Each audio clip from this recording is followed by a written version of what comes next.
सतयुग काल में धरती पर भगवान राम के होने की बात कही जाती है। इस पूरे घटनाक्रम का विवरण हिंदू ग्रंथ रामायण में देखने को मिलता है। भगवान श्री राम हिंदुओं की आस्था से जुड़ी एक कल्पना मात्र नहीं है। कई लोगों को आज भी रामायण काल के वास्तविकता पर विश्वास नहीं होता है और वो रामायण ग्रंथ में वर्णित सभी घटनाओं को काल्पनिक बताते हैं। लेकिन क्या आपको पता है कि वैज्ञानिकों के अध्ययनों के आधार पर यह सिद्ध हो चुका है कि रामायण में दर्शित सभी घटनाएं सत्य है और रामायण के सबूतों के आधार पर इसकी पुष्टि की जा चुकी है। इस वीडियो में हम आपको रामायण के उन जिंदा सबूतों के बारे में बताने वाले हैं जिन्हें जानने के बाद आपको भी श्री राम के अस्तित्व के होने का प्रमाण मिल जाएगा। भगवान के धरती पर मौजूद होने का सबूत देने से पहले दोस्तों वीडियो को लाइक अवश्य कर दें। पहला सबूत है रामायण कालीन हवाई अड्डा। श्री रामायण रिसर्च कमेटी पिछले 10 साल से श्रीलंका में रामायण काल की खोजबीन में लगी हुई है। कमेटी के चेयरमैन अशोक कैंथ ने रामायण काल से जुड़े करीब 50 स्थानों को खोजने का दावा किया है, जिनमें रावण के 4 हेलीपैड उसानगोडा, गुरनुपोथा, तोतुपोला कंदा और वरियापोला शामिल है। रामायण के मुताबिक उसानगोडा रावण का निजी हवाई अड्डा था। ऐसी जगह से रावण अपना पुष्पक विमान उड़ाता होगा। दूसरा सबूत है लंकापति रावण जब सीता का हरण कर ले गया था तब उसने देवी सीता को अशोक वाटिका में रखा था। ये जगह आज भी लंका में मौजूद है। इस जगह को सीता एलिया के नाम से जाना जाता है। श्रीलंका सरकार की रिजर्व कमेटी ऐसा दावा कर चुकी है कि ये ही असली अशोक वाटिका है। सीता माता इसी अशोक वाटिका में अशोक के पेड़ के नीचे ही अपना ज्यादातर समय व्यतीत करती थी। ये जगह आज भी श्रीलंका में मौजूद है और उसका सबसे बड़ा सबूत है यहाँ उपस्थित अशोक के पेड़। यहाँ आज भी अशोक के पेड़ पाए जाते हैं, इसलिए ही इस वाटिका का नाम अशोक वाटिका रखा गया। यहाँ सीता नाम से एक मंदिर भी है जो अम्मन कोविले नाम से प्रसिद्ध है।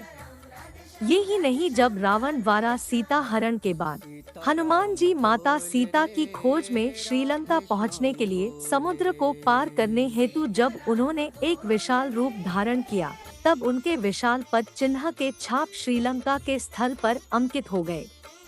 यह भी रामायण के साक्ष्य को दर्शाता है। तीसरा सबूत है रावण की सेना से युद्ध के दौरान लक्ष्मण के मूर्छित हो जाने पर हनुमान जी संजीवनी लेने द्रोणागिरी पर्वत गए थे। जड़ी बूटी की पहचान न होने पर वे पूरा पर्वत ले गए थे। यह माना जाता है कि युद्ध के बाद उन्होंने द्रोणागिरी के एक भाग को वापस अपनी जगह पहुंचा दिया और उसका एक भाग लंका में आज भी मौजूद है। जब उस पर्वत की रिसर्च की गई तो पाया गया कि इस पर्वत पर वही जड़ी बूटियां है जो हिमालय पर्वत पर मौजूद है। चौथा सबूत है रावण का महल। लंका में रावण का महल था जिसमें वह अपनी रानी मंदोदरी के साथ रहता था। हनुमान जी ने अपनी पूंछ से रावण की इस विशाल सोने की लंका को जला दिया था। उस महल के जले हुए अवशेष आज भी श्रीलंका में देखने को मिलते हैं और रामायण अनुसंधान कमेटी का दावा है कि यह महल रामायण काल का है। पांचवा सबूत है कोबरा हुड केव्स। रामायण के अनुसार रावण द्वारा सीता का अपहरण करके श्रीलंका में सबसे पहले एक गुफा में रखा गया था। इस गुफा का शीर्ष और इसके चारों ओर की नक्काशी कोबरा सांप की तरह दिखाई देती है, इसलिए इन्हें कोबरा हुड केव्स के नाम से जाना जाता है। इन गुफाओं की उपस्थिति भी रामायण के सबूत बताते हैं, क्योंकि इन गुफाओं में जो नक्काशी की गई है वो रामायण काल की बताई जाती है। छठवां सबूत है पानी में तैरते पत्थर। राम सेतु के लिए उपयोग में लाए गए पत्थर आज भी सुनामी के बाद समुद्र में अलग अलग स्थलों पर तैरते हुए दिखाई देते हैं, जो रामायण के सच होने के सबूत को बखूबी दर्शाते हैं। ऐसे पत्थर रामेश्वरम में भी देखे जा सकते हैं। सातवां सबूत है कोनेश्वर मंदिर। रामायण में उल्लेख है कि रावण ने शिव भक्ति करके भगवान शिव से 10 सिरों का वरदान मांगा था, जिसके बाद रावण ने कोणेश्वर मंदिर की स्थापना की थी, जहां आज भी रावण के आकृतियों को देखा जा सकता है। यह दुनिया का पहला ऐसा मंदिर है जहां रावण की कई आकृतियां मौजूद है। 8वां सबूत है रामलिंगम, शिवलिंग की स्थापना स्थल।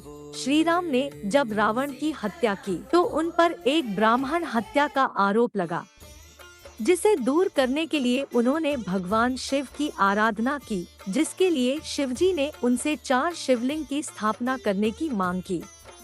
तब एक शिवलिंग सीता ने बनाया, 2 शिवलिंग को हनुमान जी कैलाश से लाए और एक भगवान श्री राम ने अपने हाथों से बनाया। इस तरह 4 शिवलिंग का प्रमाण रामलिंगम में आज भी देखा जा सकता है। 9वां सबूत है दिवुरमपोला, श्रीलंका में स्थित वह जगह है जहां एक पेड़ के नीचे माता सीता ने श्री राम के कहने पर अपनी पवित्रता सिद्ध करने के लिए अग्नि परीक्षा दी थी। वह पेड़ आज भी श्रीलंका में मौजूद है। 10वां सबूत है कोंडा काटुगाला, हनुमान द्वारा लंका को आग लगाने के बाद रावण द्वारा सीता को अशोक वाटिका से हटाकर कोंडा काटुगाला गुफा में रख दिया गया था। यहाँ कई ऐसे प्रमाण मिले हैं जिससे यह पता चलता है कि ये गुफाएं सीधा रावण के महल को जाने वाले गुफाओं से मिलती है। और दोस्तों, सबसे बड़ा सबूत तो है राम सेतु पुल, जिसके होने की पुष्टि अब तो वैज्ञानिकों ने भी कर दी है। इस पुल को समुद्र में सैटेलाइट के माध्यम से देखा जा सकता है। दोस्तों, इस वीडियो को देखने के बाद उम्मीद है कि जिन लोगों को भी श्री राम के अस्तित्व को लेकर संदेह था, वो दूर हो गया होगा। दोस्तों, आपको ये वीडियो पसंद आया हो तो कमेंट बॉक्स में जय श्री राम अवश्य लिखें। धन्यवाद।